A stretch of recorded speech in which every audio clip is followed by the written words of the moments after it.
Gamers love numbers. Bigger number, better person, as the old adage goes. But how do numbers get so big? And why might a game want to keep those numbers small? Let's talk about it. First, let's start small. Small numbers are generally best for strategy games and RPGs where mental math and quick calculation is vital to success, and where single-point improvements are meant to be massive upgrades.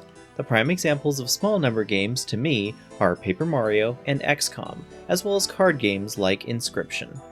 Small numbers have the benefit of being easy to grasp. They are useful for costs or quick battle calculation.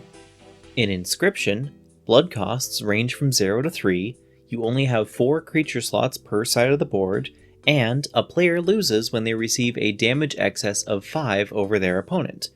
As such, the highest base power found on an unupgraded creature is 7, and most creatures exist on a range between 0 and 3. 4 is a more common top-end number, as it represents the most damage a player can take in a single hit without immediately losing. Even without understanding all the intricacies of probability and strategy inherent in the game, all of this is very understandable to a new player, in large part because the numbers are small, understandable, and immediately meaningful. Small numbers also put a much greater emphasis on the concept of the action economy. Simply put, if you have the ability to take more actions than your opponent, or if you outnumber your opponent, that can sometimes be more powerful than if you have a small number of high-quality units, or if your actions are stronger point for point. Low number systems push in favor of larger groups over smaller, more elite ones. In a smaller numbers game, a dragon could, at least in theory, be fended off by a town full of peasants all getting in their unskilled attacks, while in higher numbers games, the exponential difference in power the dragon would have completely puts it out of reach of the villagers.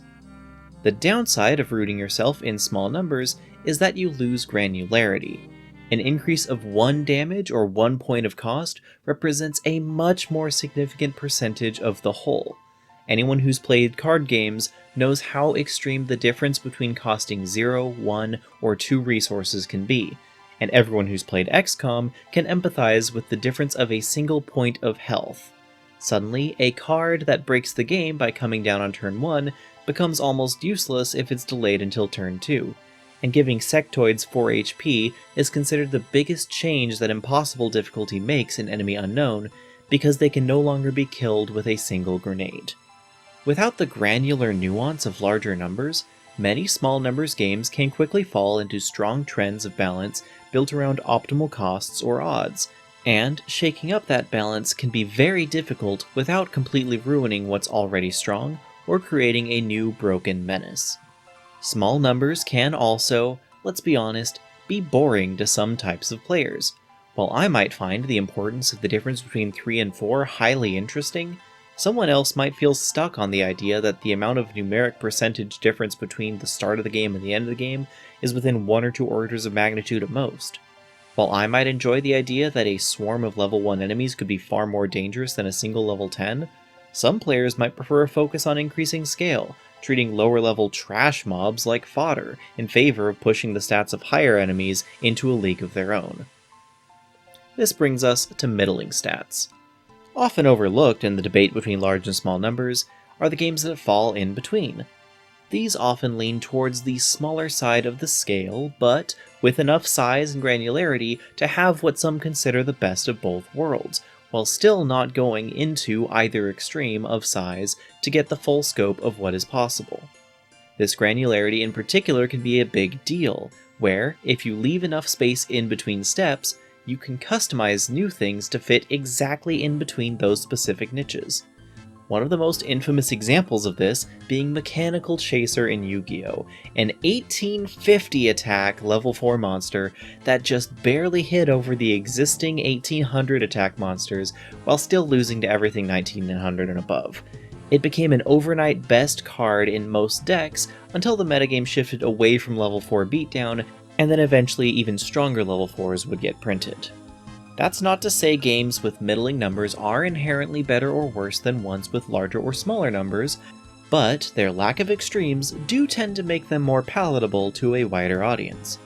On the smaller end of middling games, we have things like Fire Emblem, older RPGs like Nintendo Final Fantasy or Dragon Quest, old school RuneScape, Pokemon, or Diablo 1.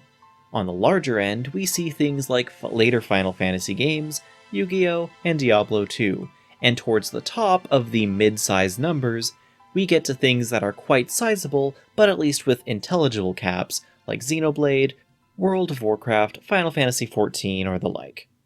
The best of both worlds aspect is that you can have an approachable start with lots of meaningful upgrades, a significant amount of power to increase to the point where you ascend to becoming untouchable by lower level enemies, but your ceiling remains largely intelligible even if it's not strictly calculable in your mind. This is achieved via linear scaling with few if any multipliers and either soft or hard caps on numerical advantage. Of course, by treading this line, you lose out on the benefits of either extreme. Specific, easy mental math calculations are no longer possible for most people if you're using integers with 3 or more digits. And absolutely dominating investment into high numbers will fall off in both impressiveness and effectiveness when you start hitting hard caps, shifting the balance once again in favor of more hits as opposed to bigger ones. If you cap out at 9,999 damage, for instance, you're better off hitting 4 times for 2,500 each than 1 time for the damage cap. Now on to big numbers. Games with truly large numbers often take advantage of multipliers and exponential scaling. They may start small and calculable, but quickly reveal themselves to be all about stacking multipliers and chasing digits. Disgaea, Diablo 3, and Balatro are prime examples of large number games that revel in their sheer size of the values that you can reach. In a truly large number game, granularity ceases to be an issue, as you no longer even need to worry about the differences in a few points. Instead, you're creating systems within systems, multipliers that feed off of each other to create numbers that require abbreviation if not e-notation to depict, and possibly just giving up and saying infinity. Large number games may begin like any other, but inevitably, the core engagement with the game's numbers becomes secondary to the chasing of multipliers. Why even care about a plus 10 or a plus 1,000 when you can double, triple, quadruple, or more, especially if you can multiply something that's already been multiplied? The lack of hard caps or even soft caps, and the emphasis on multipliers is what defines a truly large numbers game, and is what sets them apart from even the largest end of more moderate numbers games. Some players are absolutely obsessed with big numbers, and these games give that to them. However, because large numbers often incentivize dropping away from core mechanics to chase higher and higher stacking multipliers, it's also common to see many players who like to engage with the core systems falling away from these games once they realize that there are only a handful of viable ways to play, because the difference between multiplier stacking and anything else is effectively infinite.